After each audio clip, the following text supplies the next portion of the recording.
मसीह में आपकी सलामती हो। मसीह का फजल आप और आपके घरानों पर हमेशा बना रहे।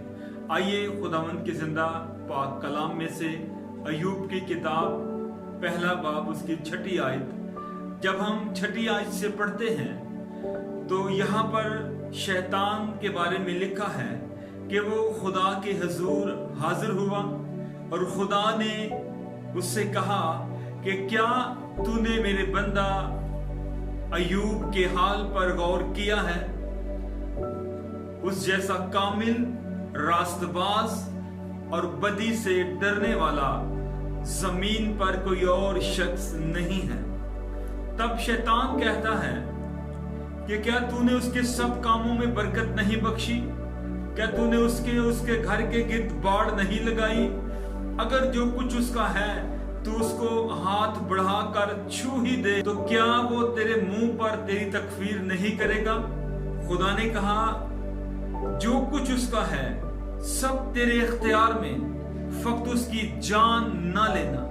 सो इब्लीस शैतान जब वहां से वापस आता है तो वो खुदा के इस खूबसूरत ईमानदार बदी से दूर रहने वाले और खुदा के करीब और खुदा की शुक्रगुजारी सोखनी कुर्बानियां करने वाले और खुदा को हर हाल में राजी रखने वाले शख्स को आजमाने के लिए जो है वो कुछ इकदाम करता है।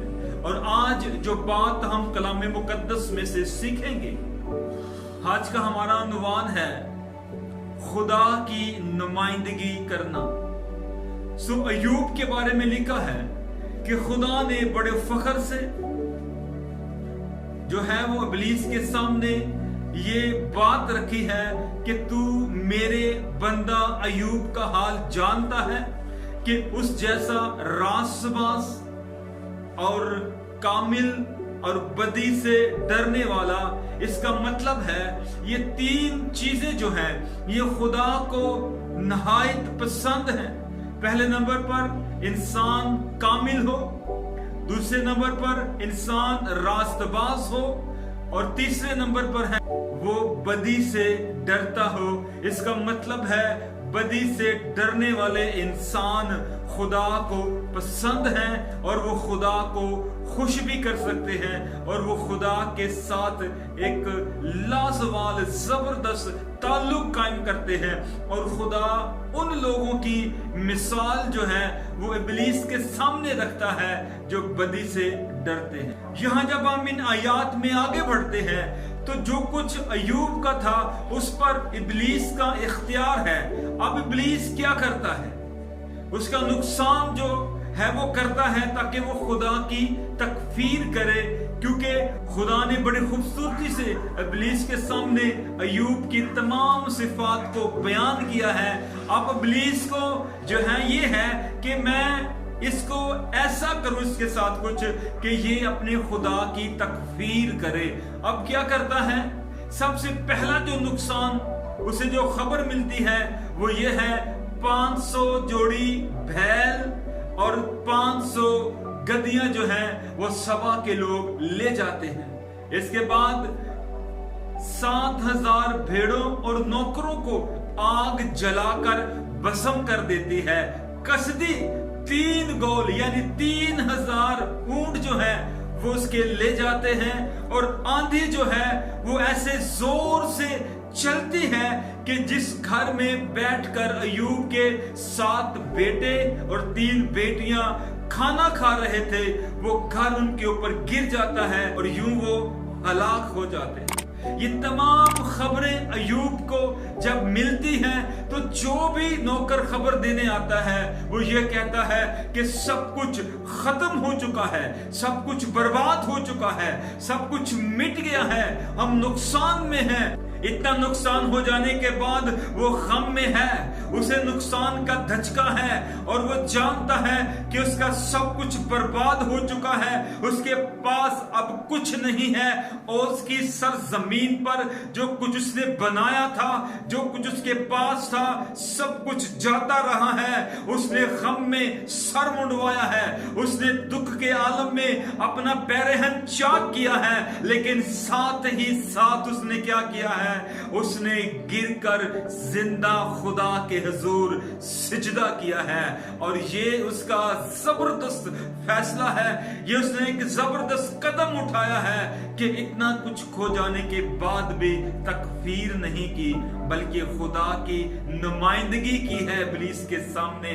और क्या किया है? खुदावंद को सिजदा किया है। और जब उसने अपना पैर चाक किया, सर मुंडवाया, जमीन पर गिरकर सिजदा किया और कहा खुदावंद ने दिया और खुदावंद ने लिया, खुदावंद का नाम मुबारक हो। और ना उसने गुनाह किया और ना किसी बेजा काम का इल्जाम जो है खुदा पर लगाया। और दूसरी मर्तबा जब फिर इब्लीस जो है खुदावंद की हजूरी में जाता है, तो वहां पर वो उसकी हड्डी और गोश्त को छूने की इजाजत ले लेता है, लेकिन खुदा उसे कहता है कि तू उसकी जान को महफूज रखेगा। उसकी जान नहीं ले सकता, उसकी जान जो है वो महफूज रहेगी। हाँ, तू उसकी हड्डी को और गोश्त को छू सकता है।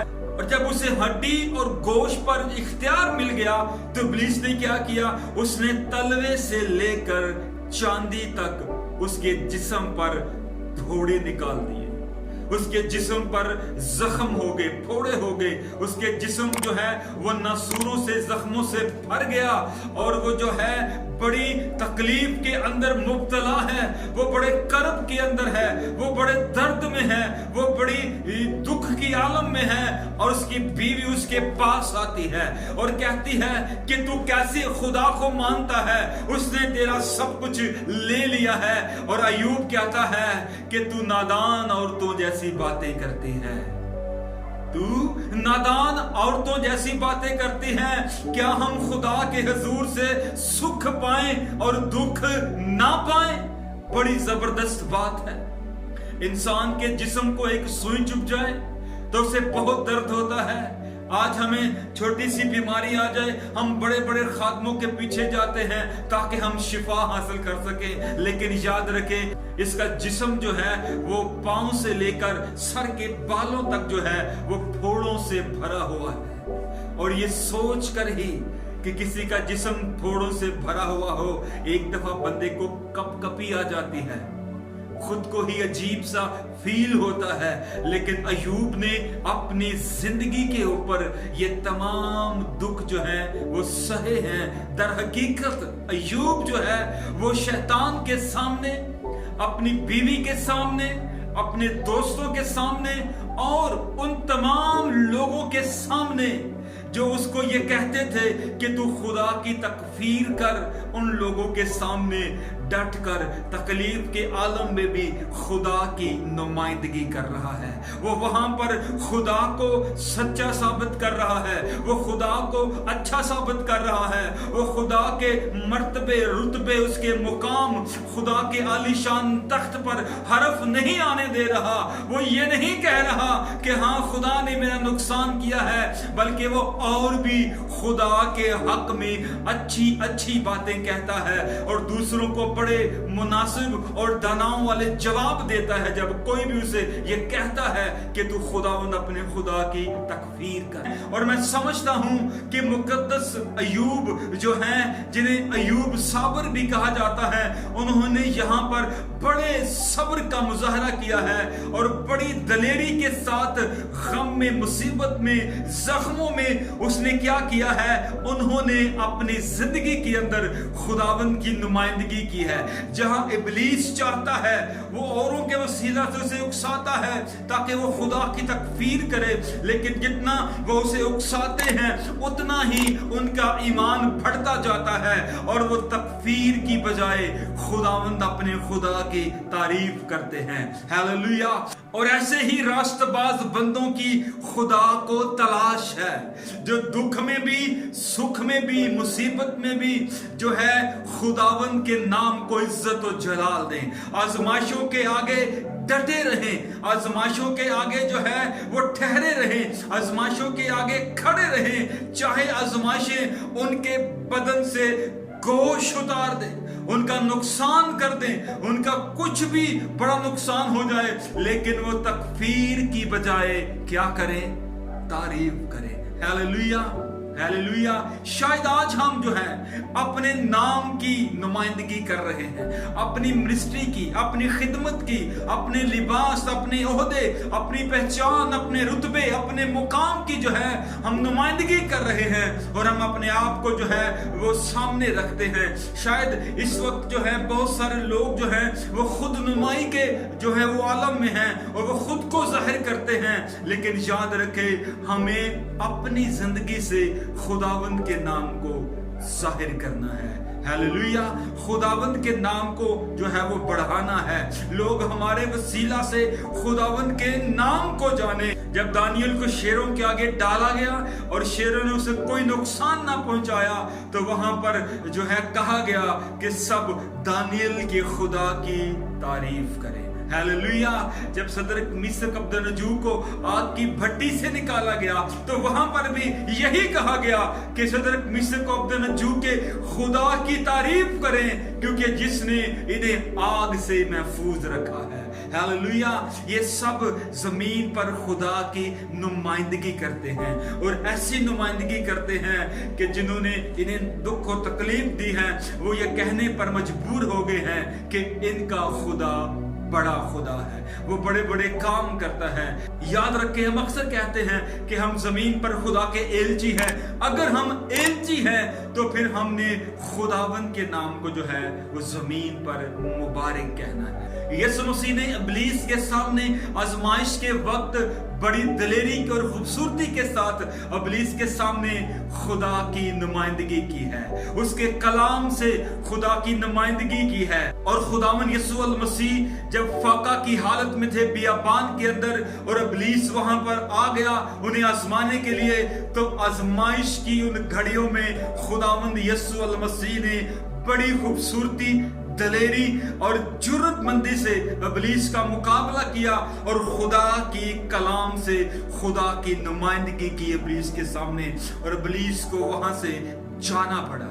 आइए हम अपनी अपनी जिंदगी से खुदावंद के नाम को जलाल दें। आइए हम जमीन पर रहते हुए अपने लिबास से, अपनी गुफ्तगू से, अपने रवैये से, अपने पहनावे से, अपने रहन सहन से, आइए हम तमाम कौमों के आगे खुदावंद की नुमाइंदगी करें।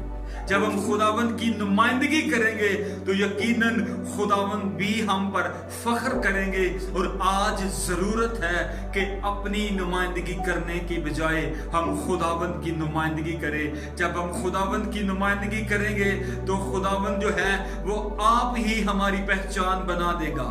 लोग आपको जानना शुरू कर देंगे, आपका नाम जो है वो लोगों तक पहुंच जाएगा। लेकिन सबसे पहले क्या करना है? खुदावंद की नुमाइंदगी करनी है। खुदावंद आप सबको बरकत दे। आमीन।